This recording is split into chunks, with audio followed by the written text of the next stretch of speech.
So a good news for all of you, your assignment date is extended. You can submit your assignment till 15 June. Thank you, ma'am. Thank you very much. Thank you,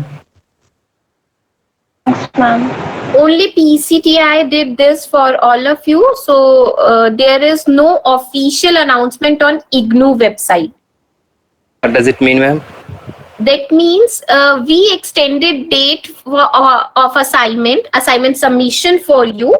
So if you are looking this date on the IGNOU website, so that is not mentioned. This is done by PCTI only because we know you all are facing difficulty to create assignment, and so that's why we extended the date. Thank you so much, ma'am. Thank you, ma'am. But what about the LMS portal? How can we upload there? Okay, so there is some process that already we sent on your WhatsApp group. If you are facing some issues to upload your assignment on the drive, you can mail on assignment@pctiltd.com. How you can mail it? That means you have a written assignment. You have to scan your assignment and create a PDF of that particular assignment, attach it in the mail and send the mail to assignment@pctiltd.com. Yeah, okay, ma'am. Thank you. Any other query? Ma'am, what about exam? Exam. Okay, so your re-registration form is out. You can register yourself for the next semester. And if we are talking about the exam, so exams date will be out on 1st June. Exam form will be out on 1st June. So you can fill your exam according to your examination form or your subject codes. Ma'am, it's online or offline? If we are talking about the examination that is online or offline, right now there is no notification. We will update you. Okay, ma'am. Thank you. Ma'am, what is the last date of re-registration? We last date for re-reg. Yes, ma'am. You can see this That is on 30th June, I think. 30 June, 30 June. Yeah, 30 June.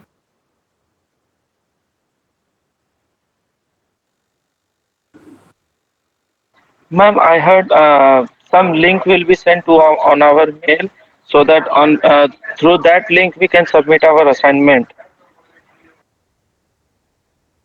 We already sent all the details in your group. I will definitely share that details once again in your group by EOD. Okay, ma'am. Or if you are talking about the assignment email, I am sending in a chat box. It is assignment@pctiltd.com.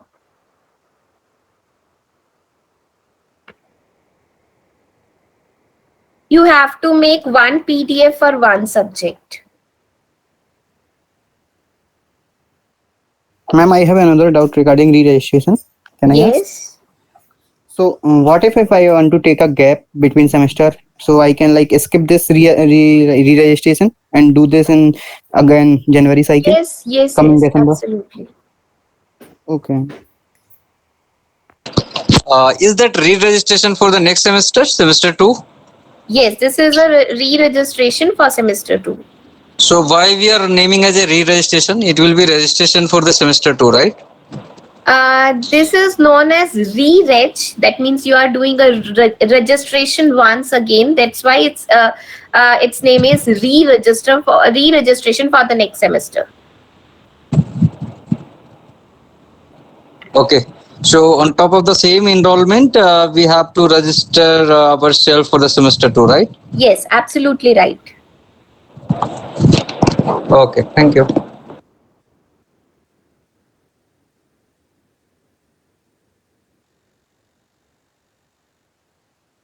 So today we are going to discuss chapter number 2, unit number 3, that is graph algorithm 1. In the previous class, we completed with block number 2, unit number 2. Here is one more class today with me, that is around 4 to 6 p.m. All you have notification regarding this? Yes, ma'am. Yes, Okay. ma'am. So, your class on 5th June is preponed today at 4 to 6 p.m. because I'm not available on 5th June. So I am taking that class today at 4 to 6 p.m. and we'll discuss the block number 3, unit number 2 and 3, as well as question paper. So it's my request to all of you, join me at 4 p.m. so that we can conclude this subject.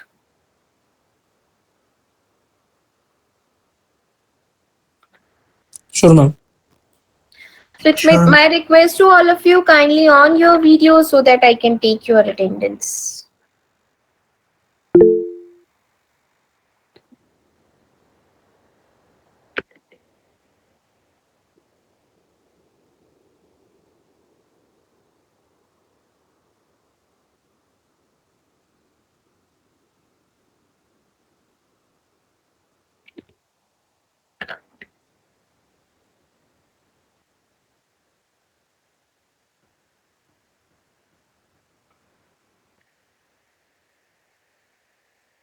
Thank you so much.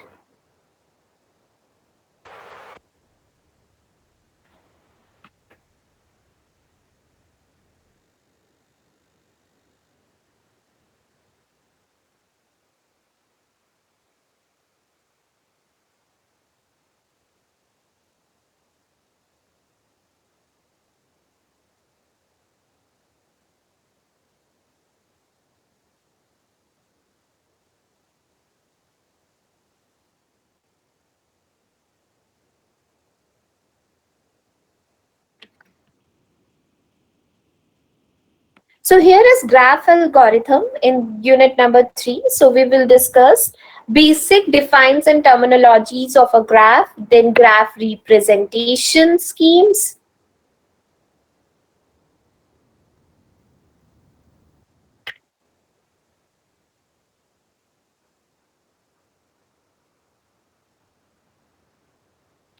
graph representation schemes. After that, we will discuss the graph traversal scheme, that means DFS and BFS. Then we will discuss directed acyclic graph and topological ordering, and after that we will discuss the strongly connected components. Right? So let's start the today's class.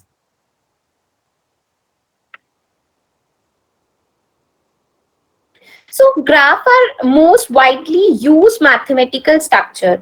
It is mostly used to finding the path routes. So Google Maps use graph theory. Why? Because we need to find the particular path, shortest path between every pair of vertices. So a graph can be used to model a social network which comprises millions of user or interest groups, which can be represented as node. So Facebook friend suggestion is use this algorithm.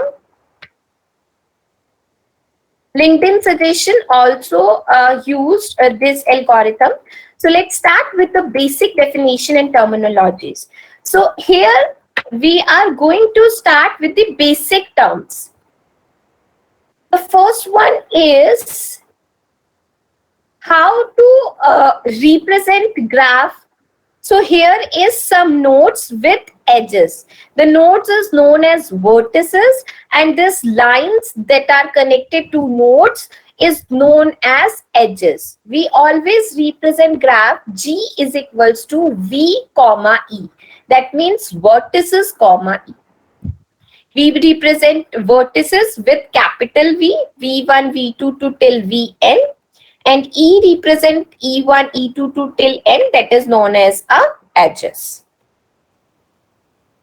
So in this graph, we can say we have a vertices A, B, C, D, E, F, right? And what about edges? Edges means a connection between two nodes. So this is my first edge, A to B. A to C is my next edge.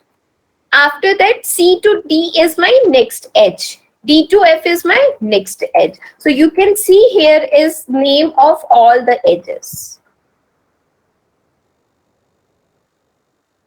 Now the next one is graph type.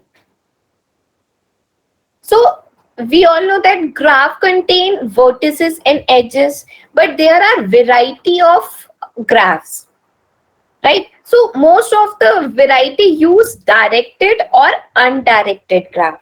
With the first one, we have a simple graph. That means each edge connected with two different vertices. There is a no self loop and no parallel lines. If we are talking about a self loop, so if you are the incoming and outgoing, both edge represent on a 6. That is known as the self loop.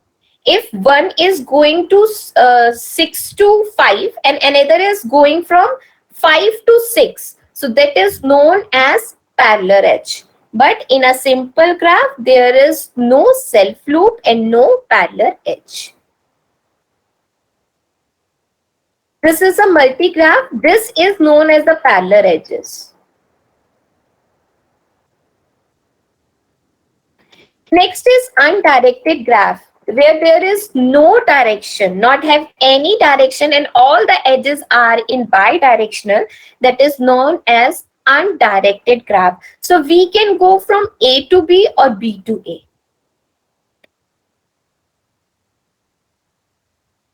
Next one is directed graph, where you have direction. We can go A to B, but B to A is not possible because here is a direction.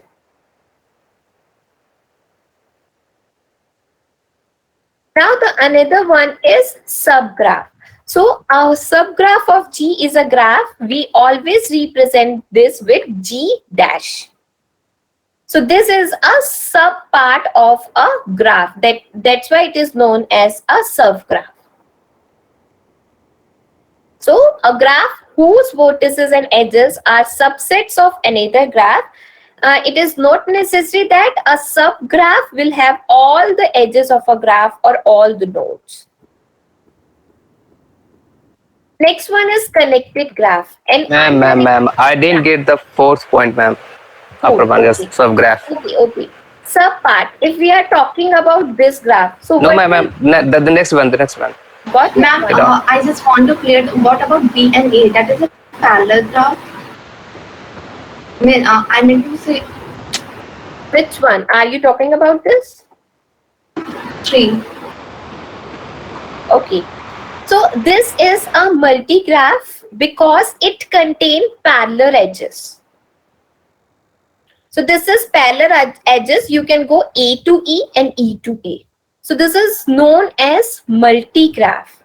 If there is no parallel edge, no loop, that is known as simple graph. Right? If we are talking about a subgraph, that is a part of the another graph, subset of another graph. For example, this is our graph. If I am taking FAC, only this part from this, so this is known as a subgraph. Because I'm not taking all the vertices or all the edges of this graph, I am taking some edges and some nodes from this graph.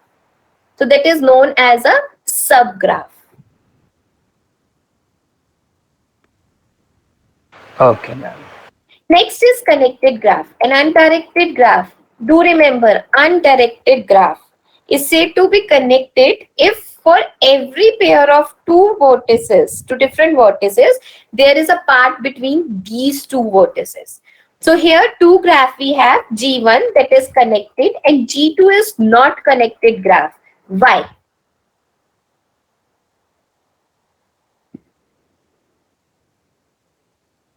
Can you repeat the question again, please? Yeah, G1 is connected graph, but G2 is not connected graph. Why?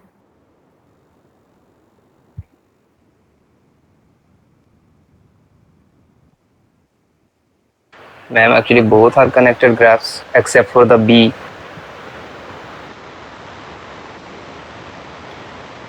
No, here is only two graphs, G1 and G2.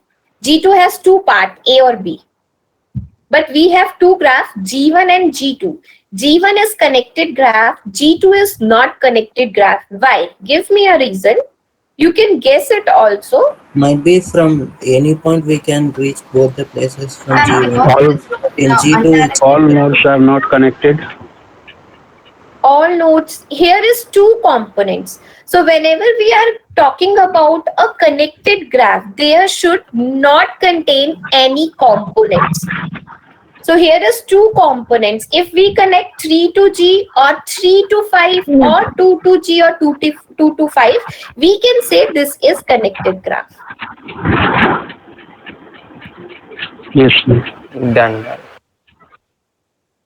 Now we are going to discuss graph representation. Before going to start graph representation, I want to know what do you mean by matrix and what do you mean by list?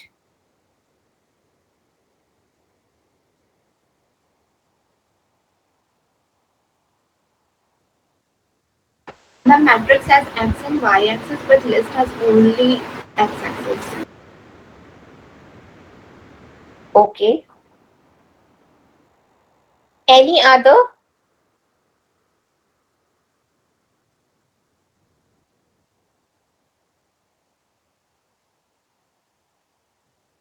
The data inside matrix is organized in columns and rows, but the data inside list is only in rows.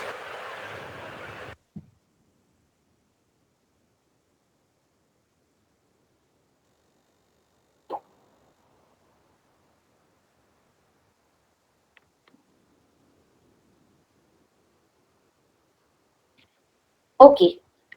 So here we have representation. That means how we can represent our graph. We can represent our graph with adjacent matrix and adjacent list. Matrix, that is a right. We have some rows and columns, and list that will be represent using data and addresses. So we have some other additional representations also, like linked list, contiguous list, and combinations are also used in some cases. But today we are only going to discuss the graph representation. So these are always depends on applications and function one wants to perform on these graphs. So here is adjacent matrix. So if we are talking about the adjacent matrix of a graph, we always need V. V stand for vertices. And we need V into V Boolean matrix. So here, how many V's we are in this graph? 6. 6. So we need to create V into V. That means 6 rows and 6 columns. Then we always represent rows on column in an adjacent matrix used to represent both directed and undirected graph, where the concentration of nodes is a graph is dense in nature. So here we are using I and J. For example, A is connected with B and A is connected with C. Whenever there is a edge between any two nodes, we represent that edge with 1. If there is no edge between this, we represent with always 0. So if there is a link between the vertices, we mark 1 in the adjacent matrix else we mark as 0. So A is connected with B and C. So we only represent B and C1, others 0. So here is a mistake in this PDF. It should be 0. D should be 0. So kindly mark this mistake and rectify in your PDF. Or you can note this in your notebook. Next one. B is connected with A, C, D and E. Here it is.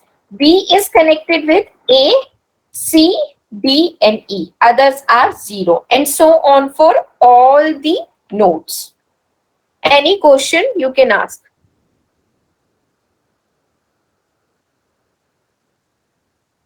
No questions. Here we are jumping from one vertices to another vertices. That means here we have the space complexity required, that is V square. So this is the complexity to represent our graph into adjacent matrices. How did we calculate the urgency, ma'am? Okay, so here we can say how many edges are in a graph. It will require from one vertices to another vertices. So every time we are taking the similar vertices, right? So that's why it is V square. Whenever we create a code of this particular thing, so for a matrices, we need at least 2 loops. One for row and second for column. Yes, ma'am. So one for the vertices and second for the to represent that vertices with the another vertices. So that's why it is known as a V square. Done, ma'am. Now the next one is adjacent list. So adjacent list representation is used to represent a graph where the number of edges is much less than V square. So that means we have to see the adjacent vertices. For example, 0. 0 is connected with 1 and 4. So here is a 0 list that is connected with 1. And another value, another node that connects with 0 is 4. So there is no other node, so we have to represent null here. And this one contains the address of this list. If we are talking about 1 is connected with 0, 4, 3 and 2. Here 1 is connected with 0, 4, 2 and 3. No issues, you can take 3 here and 2 here, right? So here is another mistake. Don't use this null sign here, this slash sign here. This is known as null. It will always implement in the last node of the list. So we completed adjacent matrices and adjacent list. Any question, any doubt you can ask.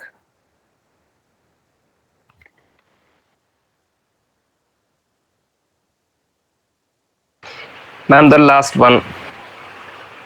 Ma'am adjacent list फिर से बता दीजिए. Sorry, sir. The adjacent list, ma'am. Check it.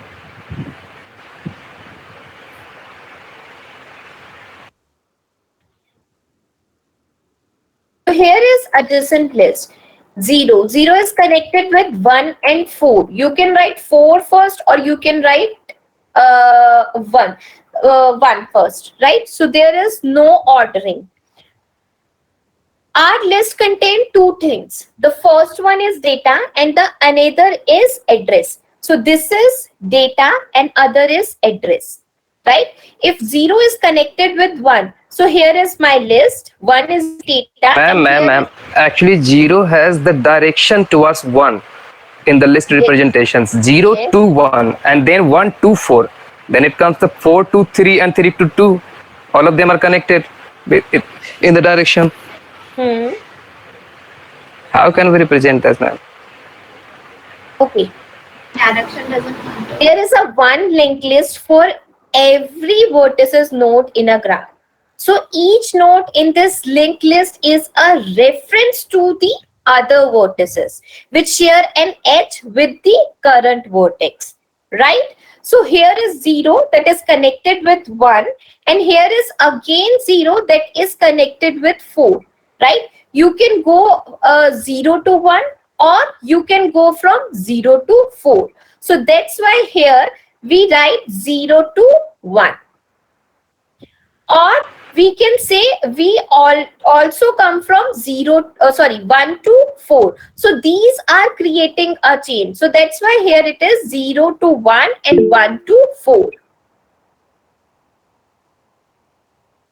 No. Okay, ma'am. 0 Okay. is the node which is the base. That means which is the starting node you are taking. So you are going from 0 to 1 and 0 to 4. You can unorder this list, but you can't unorder the 0. So next is 1. So here is 1. So you can unorder 0, 4, 3 and 2. Yes, ma'am.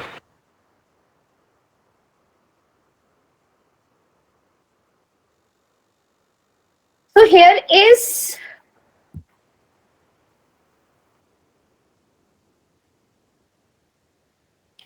graph traversal algorithm. How we can traverse in a graph. So here is two represent. What does it mean, ma'am? How can we traverse into the graph? Okay, that means navigate across a given graph among all the nodes using all possible vertices. That means I have to visit this graph. So how I can traverse? I can go 0 to 1, 1 to 3, 3 to 4, or 3 to 2. So this is known as traverse. Okay, ma'am. So this will help us to find the path that are shortest or feasible, or we can say that prioritize in nature. So graph traversal can be carried out using breadth or depth as a criteria. So in this, first we will discuss the depth and then we will discuss the breadth.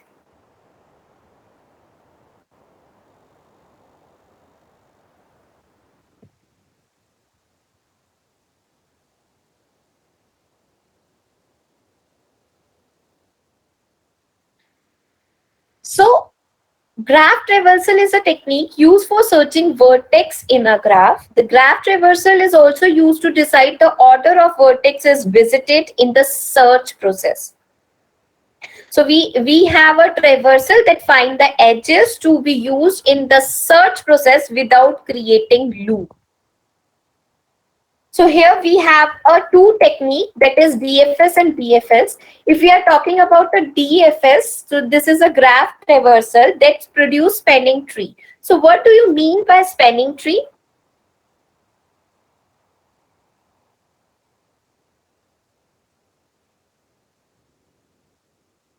What do you mean by spanning tree? Spanning tree is yes. Yes, please. No, I don't know, ma'am. Spanning tree is a graph without loop. If there is a loop in a graph, that is not a spanning tree. So in DFS, we have to create a spanning tree and we are using stack data structure here. So I am assuming you all know about the stack. Yes, ma'am. So what we have to do here, define a stack of size, total number of vertices in the graph. So the size of the stack depends on total number of vertices. If in this example we have a 7 vertices, that means the size of the stack is 7. 7 indexes. So select any vertex as starting point of traversal.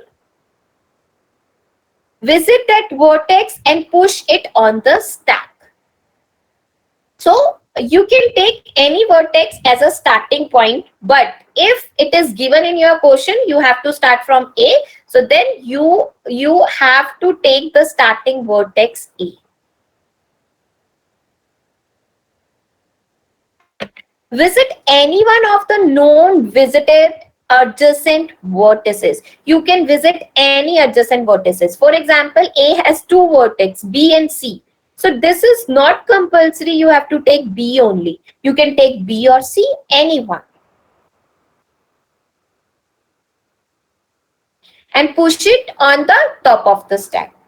Repeat this step 3 until there is a no new vertex to be visited.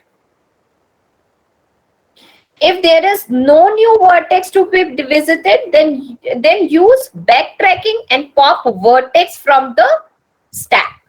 So here is 2 steps. If there is adjacent vertex, you have to push that vertex in the stack. If there is no new vertices, then you have to pop from the stack. So repeat this step until stack become empty. So backtracking is a coming back to the vertex from which we reach the current vertex. So let's do these all steps in example. So this is example, Bfs Traversal. We have A, B, C, D, E, F, G vertices. And here is stack. We have total 7, this is a size of 7 stack. Let's start with A. A has 3 neighbors, B, E, and D. So here A push B first. So here A push the adjacent vertices B. Now the newly visited vertex B is top on the stack. So now we have to take the neighbors of B. Here the neighbor of B is E or C. In this question they take C. So now the C is top of the stack. Now the vertices adjacent to C is E, F, and G. Here it takes E. You can take G also. Right? So it's depend on you.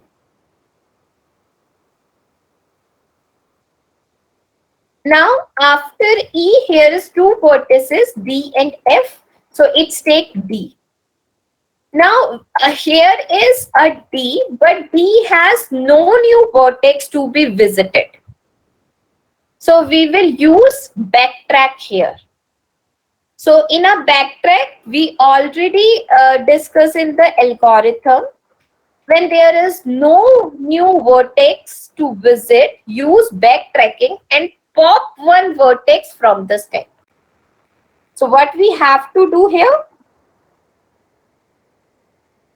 We are backtracking. That means we are coming D to E again, like this. D to E again and pop the top of the stack. So top of the stack is D. We popped out it. Now my remaining stack is this. Any question you can ask. No any question.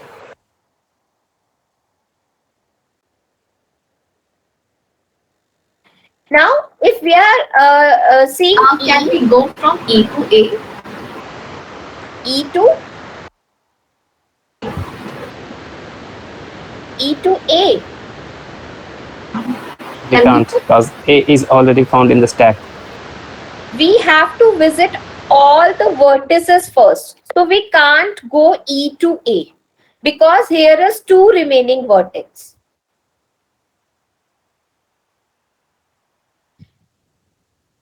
You have to use the same path from where you are coming. You have to go with that path.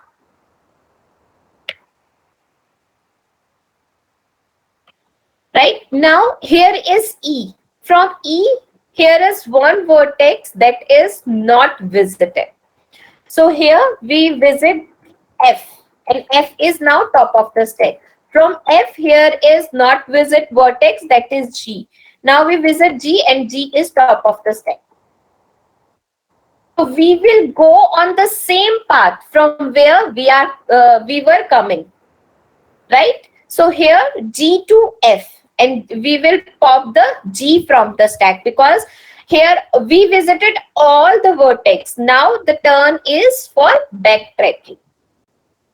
We backtrack from the G, and G is pop from the stack. Now F to E, and F is pop from the stack. Now we have to go E to C, not E to A or E to B, because we are coming from C to E. Same path we have to follow here for backtrack. So E to C. Now C will be popped from stack. Now C to B. B will be popped from stack, and then B to A. So this is my spanning tree. Spanning tree is a graph without loop. So here is no loop. Now you can ask questions related to DFS. Back in resulting, always stack is empty. Always Stack is empty. We can say. Okay, and what about if we go yes, you are absolutely right. The stack will be empty in the last. You have to completely empty the stack. Okay. And the last node in the stack is the starting node.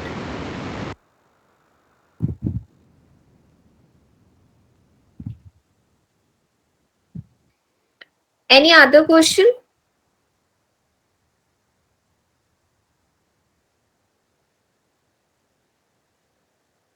Okay, now we are going to discuss BFS. So BFS traversal of a graph produces a spanning tree as final result. So spanning tree is a graph without rule, but in DFS we are using stack data structure. Here we are using a queue data structure. So first we have to define the size of a queue that is equals to total number of vertices in a graph. Then search any vertex as starting vertex for traversal.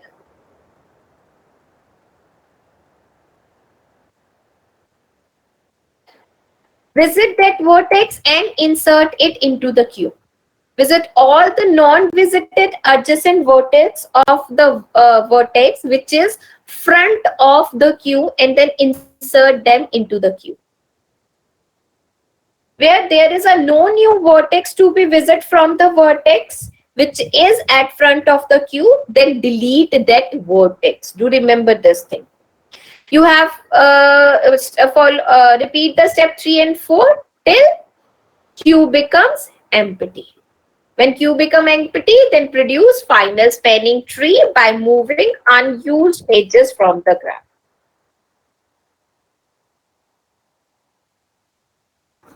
To learn a BFS, I'm giving you example from the real life. You definitely remember this example. So you all know that the langar that is always given in a on a streets or a gurdwara. You all know about it. Okay, if somebody doesn't know about it, you can assume it as a food distribution on a street, food distribution camp, right? So assume these all are neighbor A, B, D, E, F. These are homes, and this is the name of the neighbor. So when the first start with A, the starting point is A. So A found that there is a food distribution campus on a street.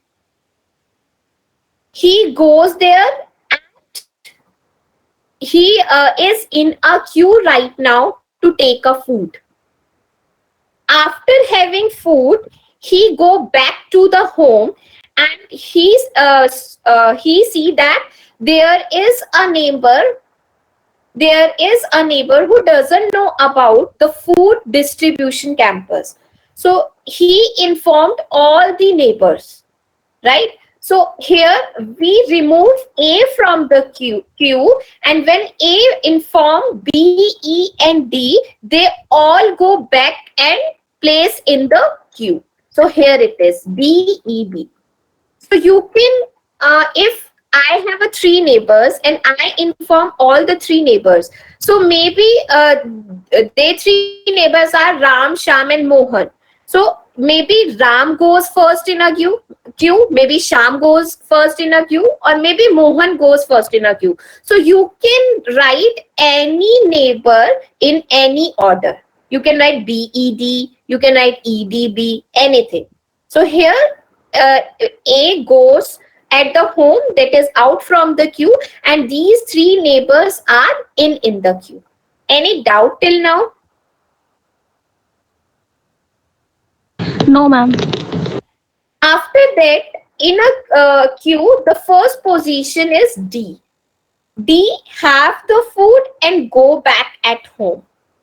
D, so all one of my neighbor have that food, and other neighbor are I already made in the queue. So there is no neighbor that I have to inform. After having food, E also out from the queue. When E out from the queue and go to home, E see that there is my two neighbor that don't know about the food distribution. So E inform both the neighbor. So both the neighbor go back to the queue. Now the new queue is BCF. Any confusion, any doubt you can ask. Ma'am, also basically we perform first in, first out here. Yes. This is queue, so that's why we are performing first in, first out. Now B had food and go back to home. So when B go back to home, B saw all my neighbor have the food, or some are in a queue. So after B out from the queue, now the remaining one is C and F. C took food, have it, and then go back to home. So when C had food and go back to home, C, so there is my one neighbor who doesn't know about that food campus. So C informed G. So now the last in the queue is G.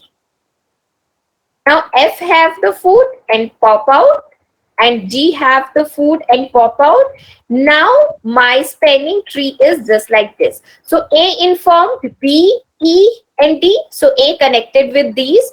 E informed C and F. He connected with this, and C informed G. Any doubt you can ask. Can we change the sequence of it? Like instead of writing E inform C or F, we can write B inform C, then C inform F and G. Or in the last F inform It's G. depend on your queue. So I have a queue with D, E, B. So first D have the food and then E. And in the last B, if I am writing B, E, D, I can do I can take a B. So it's depend on your queue. Okay, ma'am. Thank you. Any other question?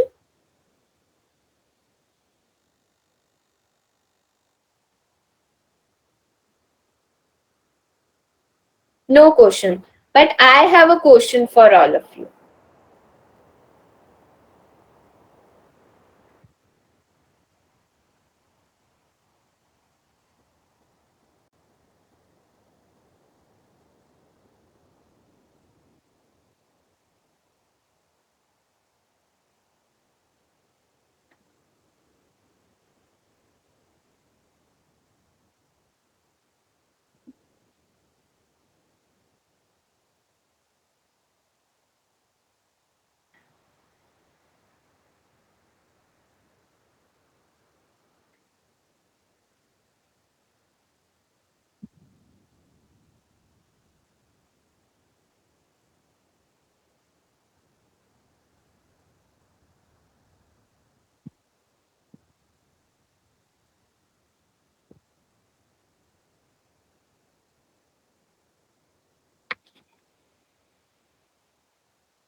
So I'm sharing screen and you have to prepare a graph according to that.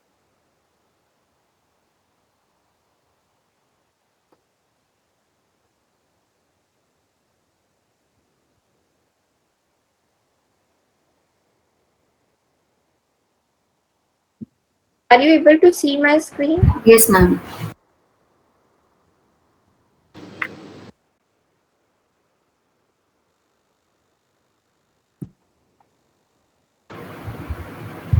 Just a minute, I'm sharing once again.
Okay, we will discuss this question later.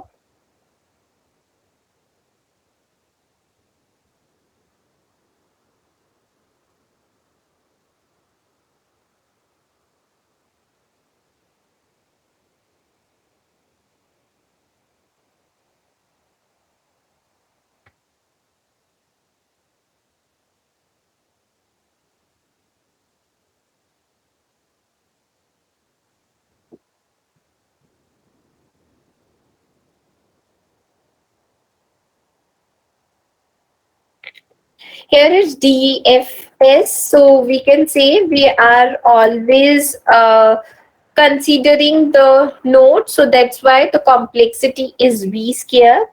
And after, if we are talking about this BFS, and here we are including both the things, vertices and edges. So the complexity is big O V plus V. Now the next one is directed acyclic graph and topological ordering. This is also known as DAG. So if you got a DAG, that is known as a directed graph without a cycle. So here we have to find the directed acyclic graph using this graph. So what I have to do, in a topological sorting, we have to find out a vertex with no incoming edge, deleting it from the graph and appending it in the linear order. It would take big O n time because we have n number of vertices. So there will be n times loop. So the total time will be n square. Right. So here is my graph. So V1 is the node that doesn't contain any incoming edge. All the edges are outgoing. So we can delete V1. So here we deleted V1. My remaining graph is this. Now, which node I can delete in this? Ma'am, V3 and V2. Yes, we can delete V3 and V2. After deleting V3 and V2, we will get this graph. So here, assume that this V3 is deleted because one part is missing here. Now my remaining graph is this. So which node I can delete now? Ma'am, can we delete V6 or V5? No, we can't delete V6 because here is incoming edges. Ma'am, no, but it is acyclic. But So we we can't have follow to the find, cycle. we have to find a vertex that doesn't contain any incoming edge. So here only V5 is the vertex that contain no edge. Ma'am, V5 does contain an incoming edge. Which one? But we already delete V3. We already deleted V2 and V3. Here is one step missing. Okay. So ma'am, V7 can be deleted too. Yes, ma'am, V7. Yes, you can delete V7 also. So here we deleted V5. When we deleted V5, after V5 we got V1, V2, V5. Now we are going to delete V7. After deleting V7, we have this graph. Now which node we can delete? 6, V6 or V8. V6 contain incoming edge. V8. Yes. After deleting V8, we have to delete V4. V4. V4. After that, V6. So this is appeared. Right? So this is a practical where we are using this kind of graph. okay. When we need to search anything, when we in nodes, or we can say different graphic algorithms, or we can say a graphical part. For example, in a Google, you want to know a particular area where you have to visit. You always find a different paths. So that is the right place where we are using all these graphical notations and graphical algorithms. So if we are talking about the next point, that is a strongly connected graph.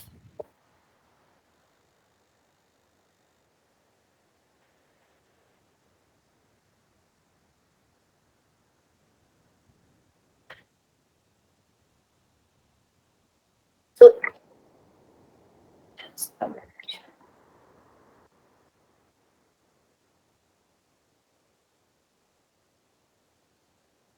So I have a question on your screen. You have to perform first. I'm giving you a 5 minute for that question.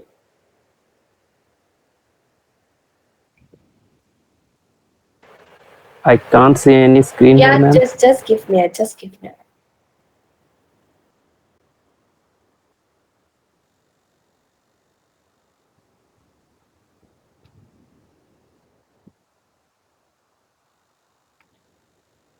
Take it.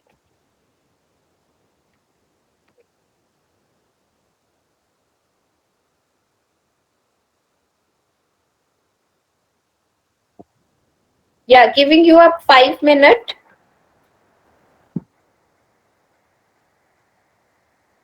I will be back in a minute.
Okay, done?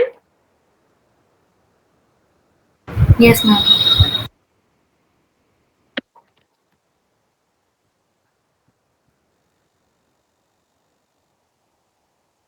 Any question or any doubt?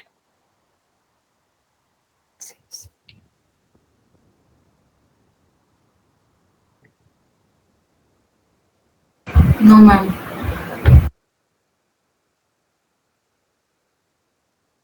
Okay.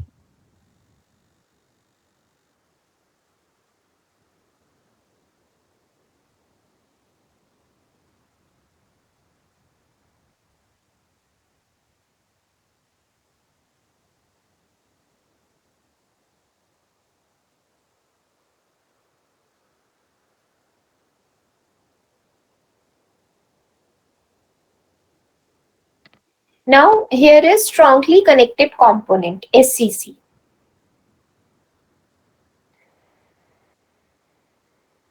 If we are talking about strongly connected graph, or we can say strongly connected components of a directed graph, and then we apply an algorithm to find out whether a given directed graph is strongly connected component or not. Strongly connected component is a maximum set of vertex, such that every pair of vertex is M are mutually reachable.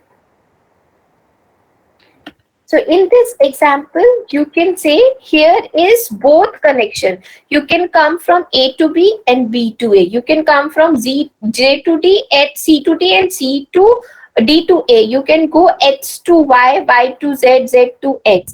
That means there you are visiting each and every vertex by incoming edge or by outgoing edge. How can I go from Y to A? Y to A. No, you can't go from Y to A. In each and every subgraph, you need a loop there. That is strongly connected graph. That means all edges in reverse direction of G you required.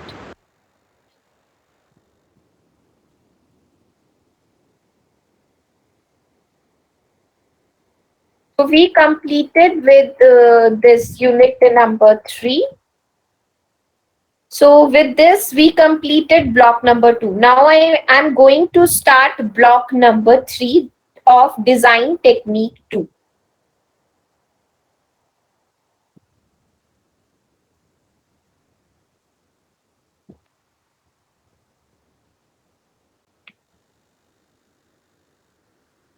Ma'am, I had one question.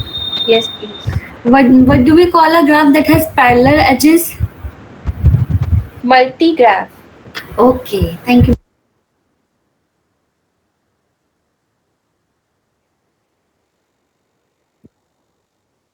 So in this topic, we will read some basic graphs representation that I already discussed in graph algorithm 1.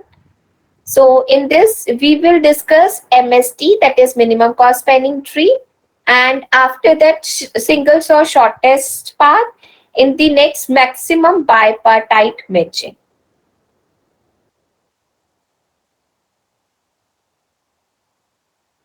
So graph basic, we already know if there is a n node in a graph, we will get a maximum n minus 1 edges.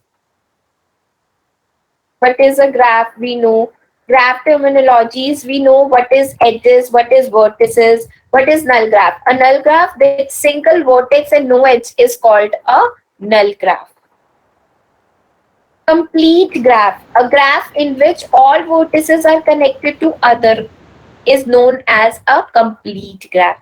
You can see here A is connected with each node, B is connected with each node, C is connected with each node, D is connected with each node, and N is connected with each node.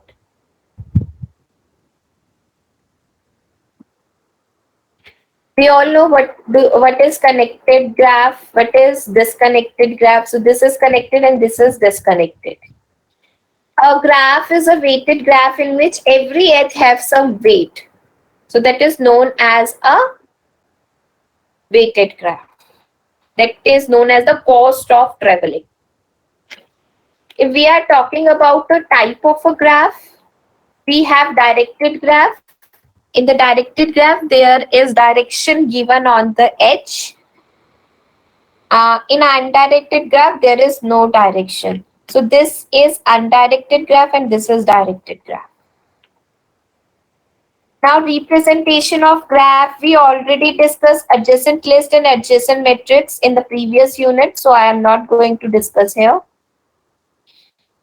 Now the main topic of this unit is MCS-T. So you will get a 2 question from MCS-T and both contain 10 marks.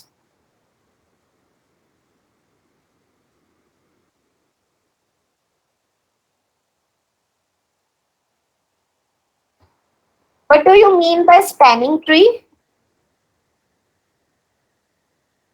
Ma'am, a graph that doesn't have loop. That doesn't Yes. loop. And what about minimum cost spanning tree?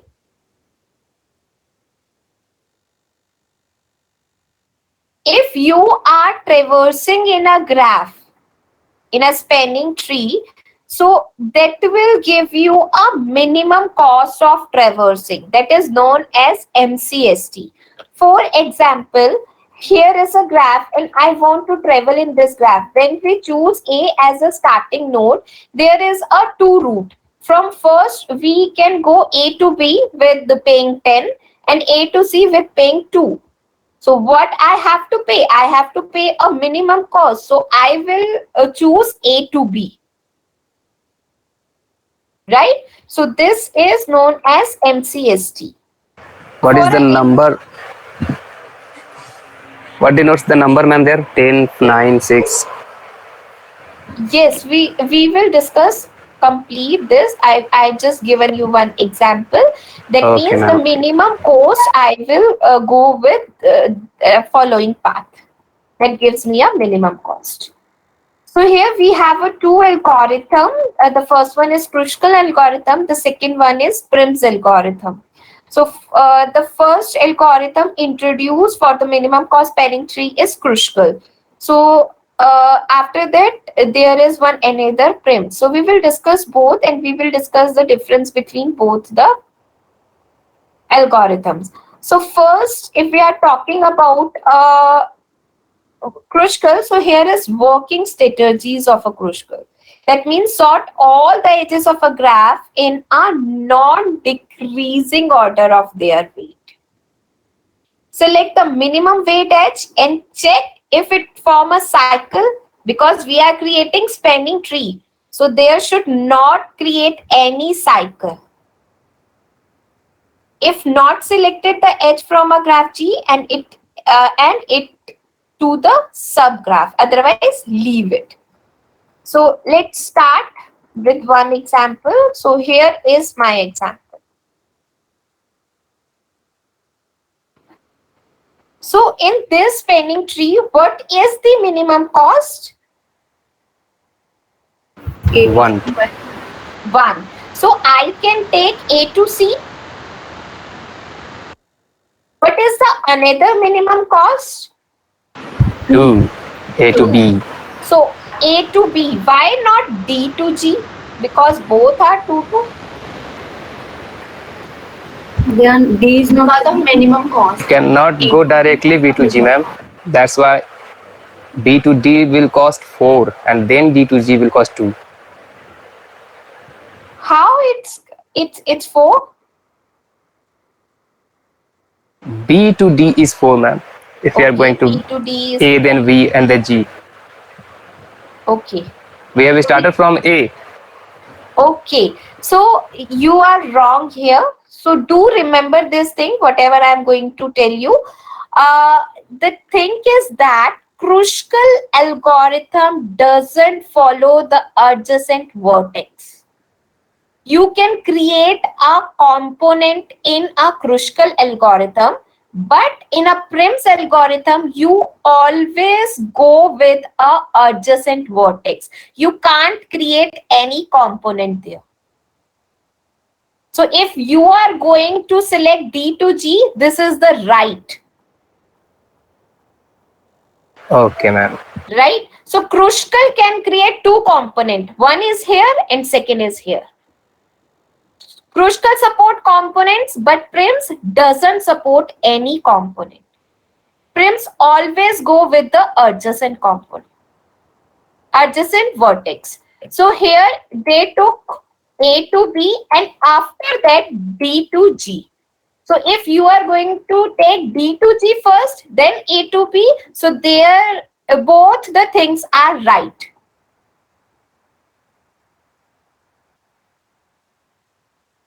Got the point?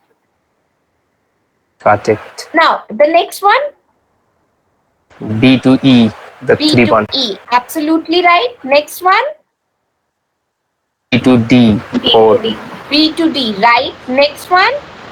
E to D, 5. E to D, no. I already said this is a spanning tree. If I choose E to D, it creates a loop. E to F. Okay, so we can't take E to D. C to F. D to F. Sorry, ma'am, I why? didn't get the point. It is taking a too much cost. C to F. C to F. C to F. Yes. Ma'am, actually, absolutely right. I didn't get the point. Why didn't we go D from E? D to E. Okay. When you go with D to E, it creates a cycle. And spanning tree doesn't allow any cycle. Okay, ma'am. Okay. So we have to ignore E to D. Okay, ma'am. Right? So now H E to D have the minimum weight among all the non-selected H. But when we select that H, it will create a cycle in the graph. So we discard the H, E to D and select next minimum weight H, that is C to F. What would be the next? Now all edges are covered. C to D. C to D, if we selected it, create again. Then it will create a loop. Yes, ma'am. Isn't it done because all edges are covered? Yes, absolutely right. We cover all the vertices, not all the edges. We cover all the vertices. So this is my spanning tree with this minimum cost. Any doubt you can ask.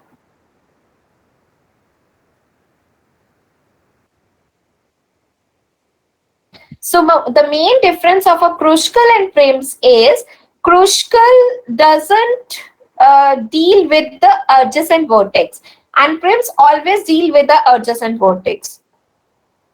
Kruskal accept the component, but Prims doesn't accept the components.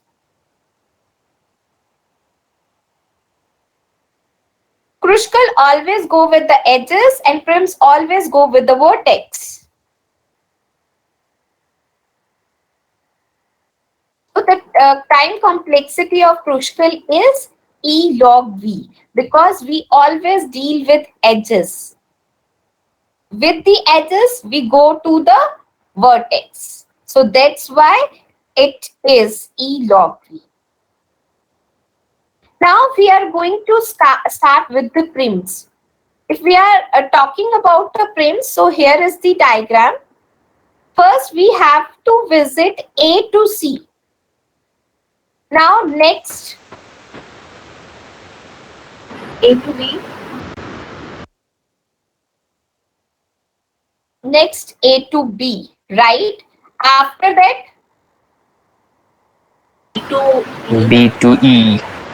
After that, E to D. E to D. No. B to D, ma'am. B to D. B to D. Okay. See, when I go A to B, we have two nodes, A and C, and we have to follow both the nodes.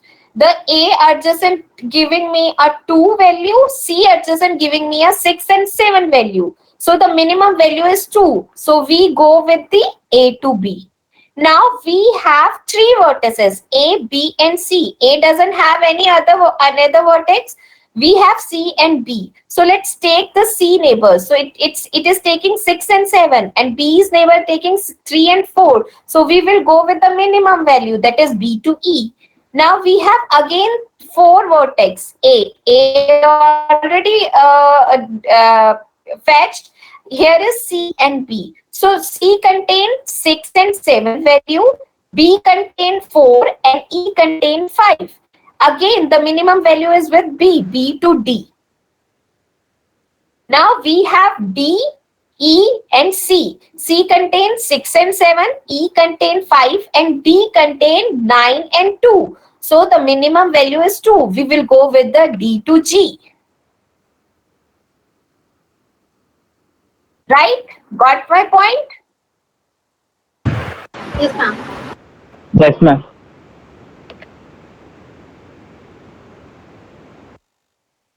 After that, we will go with C to F. We covered all the vertices. So this is my MCST.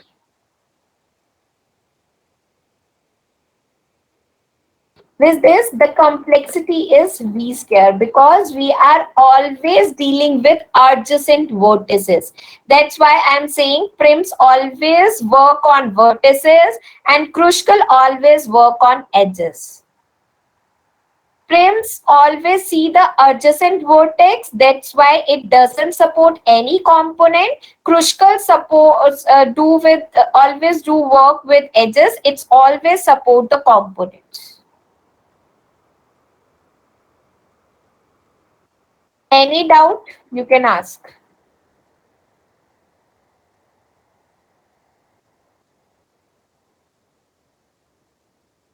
No, ma'am.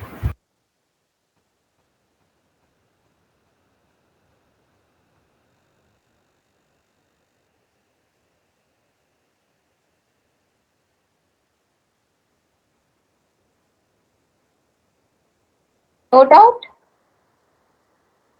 No, ma'am. So I'm going to give you a question. You have to follow it and give me the right answer.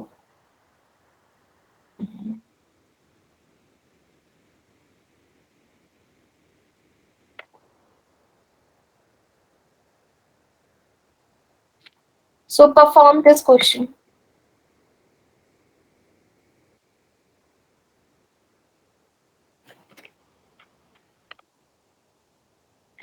In your paper, you will get a 10-mark question from Prims or Kruskal. You will get a choice.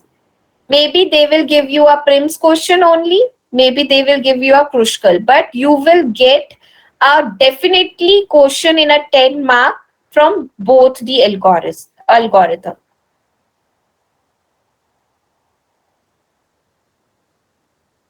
Kindly do it. I'm giving you a 2 minutes. It will be B to A to D, D to C, and C to E. Done.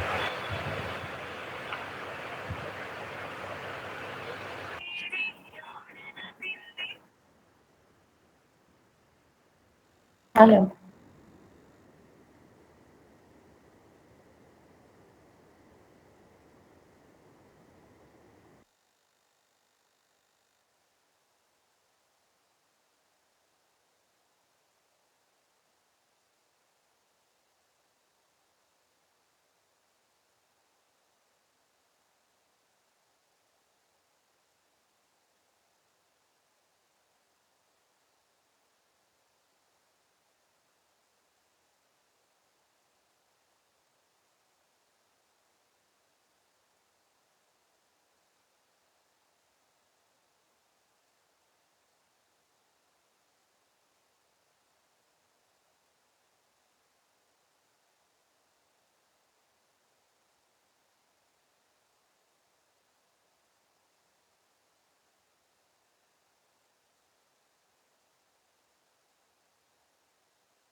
So answer is on chat. It's A, B, D, C, E. B.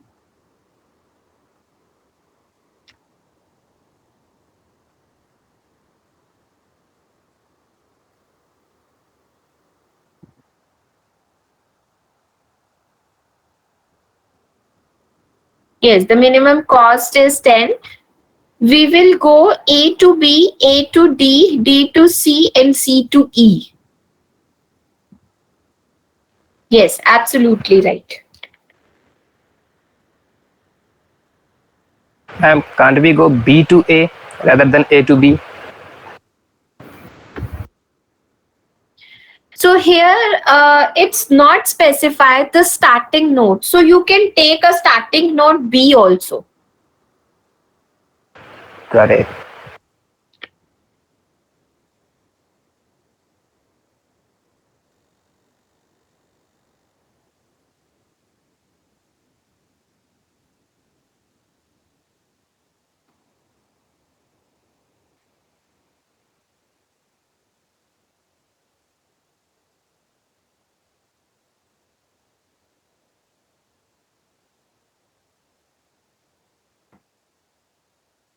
So I'm giving you the another question. You have to perform it using prims and as well as Kruskal.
What will be the minimum cost?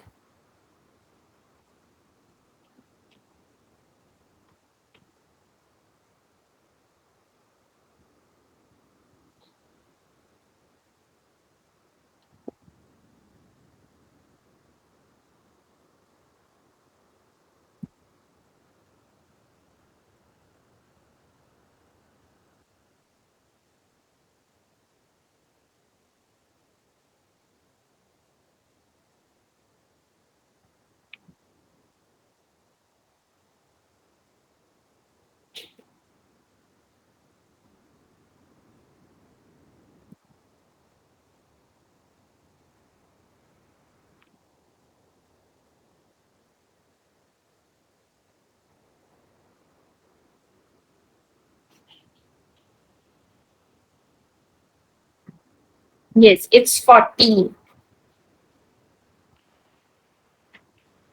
Okay. Now I am going to discuss another topic.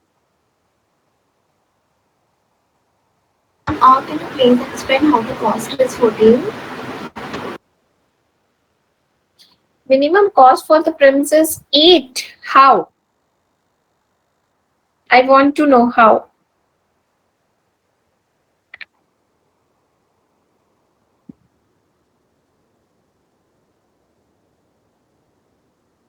Mihir, can you please explain?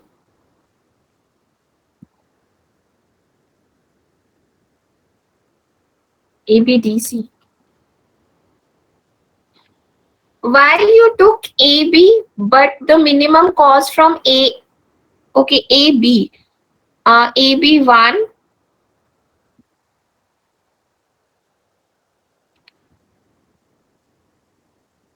Yes, all vertices should be connected. How you can go A to B? Okay. How you can go D to C without connecting D with A or B?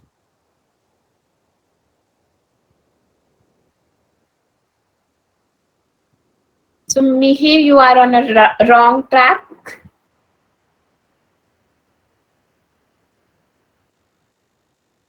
Okay, let's start the new topic, that is single sort shortest path. Here we are going to discuss two algorithms, that is Dijkstra algorithm and the Bellman-Ford algorithm. If we are talking about the Dijkstra algorithm, it solves the single source shortest path problem when all edges have no negative vertices. It is a greedy algorithm similar to Prim's algorithm, and always choose the path that are optimal right now, not for the future consequences. So let's take one example and discuss all the things. For example, we have Dijkstra algorithm here. So we are starting with A.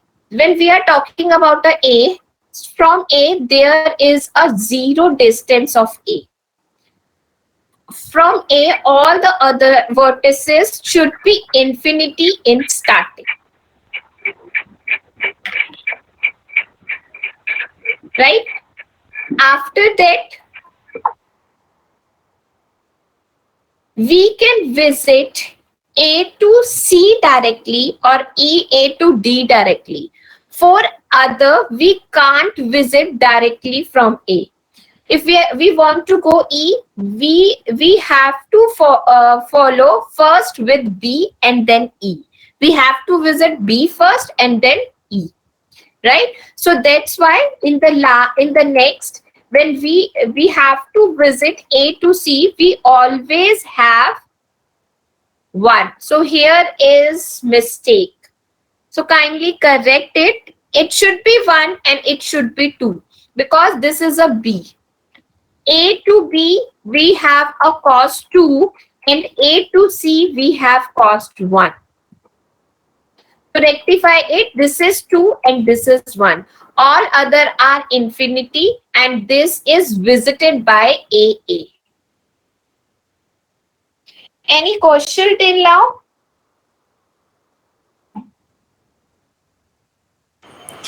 Did not get the Dijkstra algorithm, ma'am. Can you please repeat it again? This is just like a Prim's algorithm. We need to add all the things in an array. So here is my vertices A, B, C, D, E, F. In the disk, here is a distance. In the pref, that means from which node we are visiting that particular node or a particular vertex. Right? So here, if we are talking about this graph, from A to C, the cost is 1. From A to B, the cost is 2. Right? So Right. in the first, we have to put from A to A, there is a 0 distance. From A to B, we have 2. So it should be 2. So here is mistake. So it is 2 and it is 1. Kindly rectify it. All others we can't visit it directly from A. That's why all the other are infinity. We are visiting both the node using A. So that's why in this column it is A and A.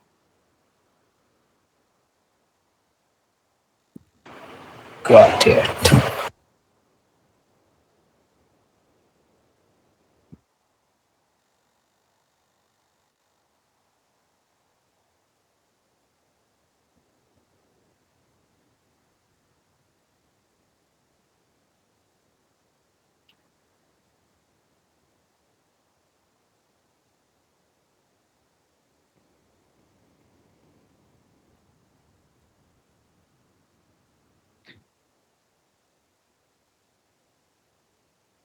Right? Now, next. we have to find the minimum cost. Minimum cost from both B or C. We have minimum cost A to C, that is 1. Right? So let's take these are properties. This is A property, this is B property, this is C property. A found that this property cost is very minimum. So A purchased this property. So now A can visit from C to other nodes because this is his property, right? So here we took C. Now A can visit F or D with the help of C, right? So here is 2 and this is 1. The next one is D. For D, we can visit from this is 1, this is 1 and this is 7. This is a total cost to visit A. It's D, that is 8. So here it is. After the D, this is E. We can't visit E directly from A. We have to purchase D or B first. That means here is infinity. F, we can visit F from A to C and C to F. The total cost is 6 plus 1, 7. So here it is 7 and then infinity.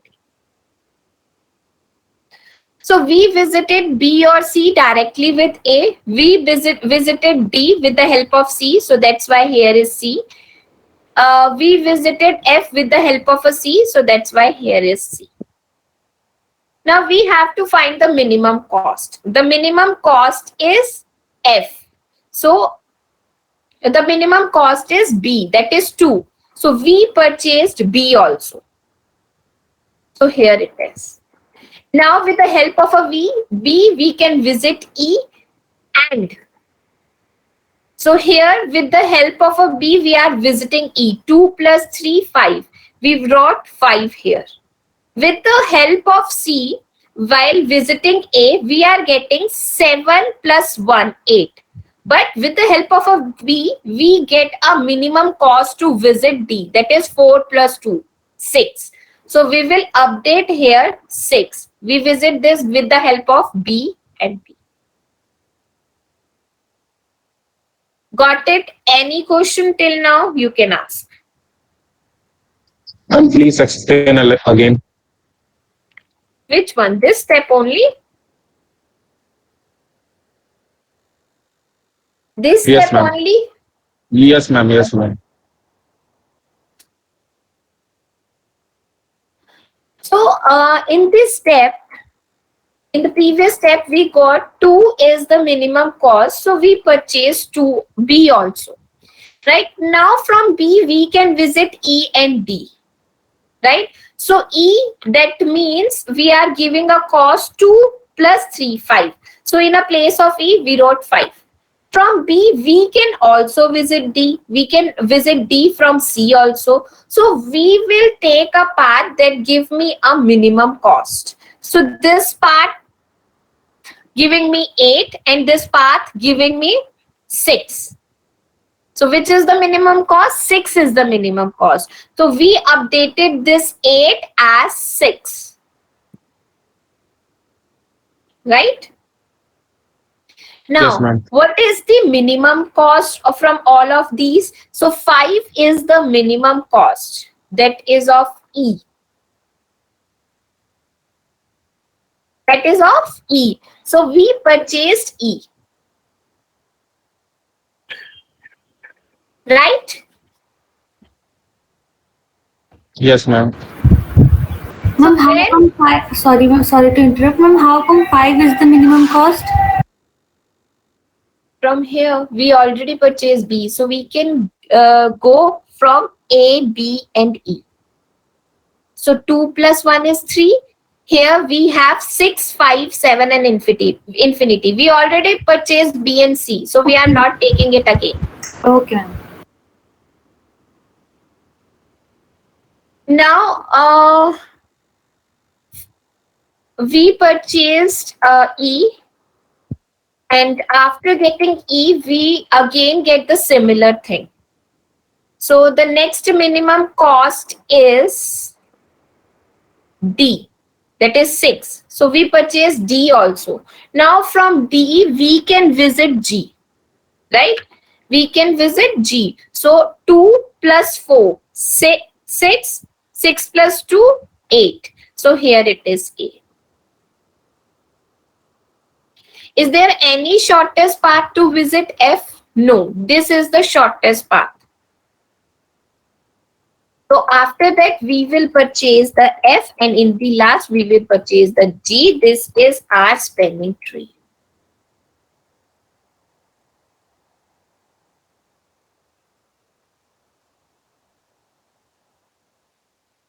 Any doubt, any question you can ask.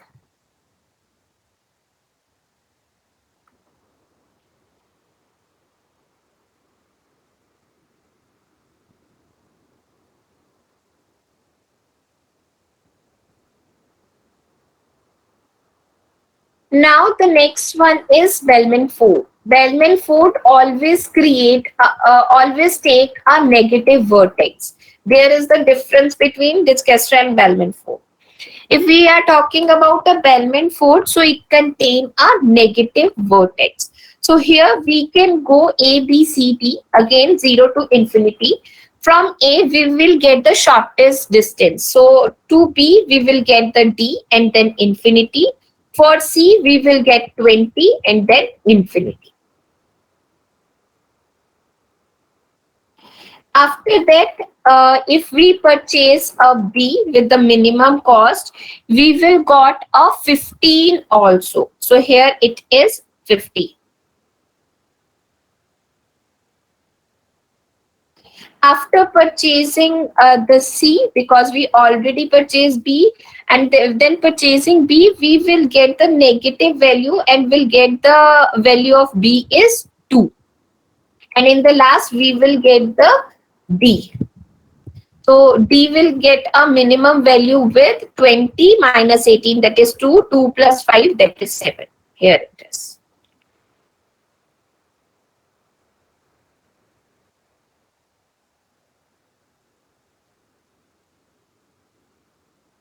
So this is question. You have to do this question. I'm again giving you a 5 minutes for this question and give me the answer. Just a minute, I'm sharing answer.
Hanchi, any problem?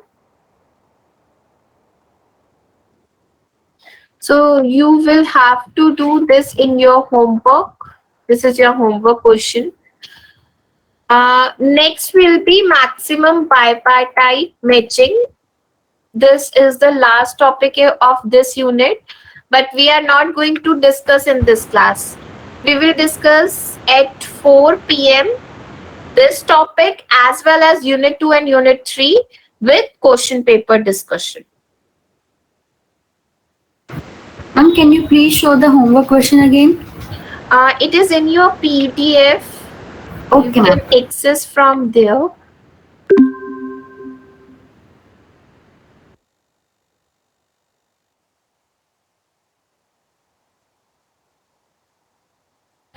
Page number 25. Yes, ma'am, got it. Thank you.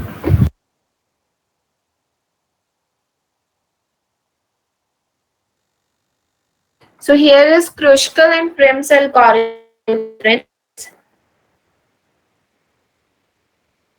So this is always select an edge and this is always select a vertex.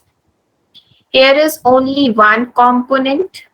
So more than one component. It support more component. And the time complexity of both are given. Ma'am, I have a question. Yes, please. जो आपने homework किया है ये 4 PM की class में देखो क्या? Yes, we will discuss in 4 p.m. class.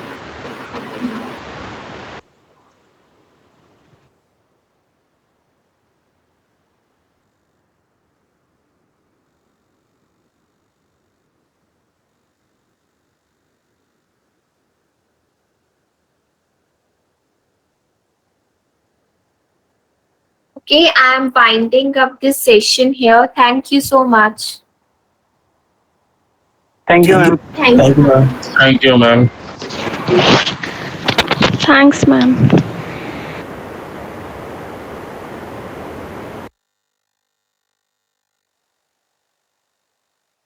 Thank you.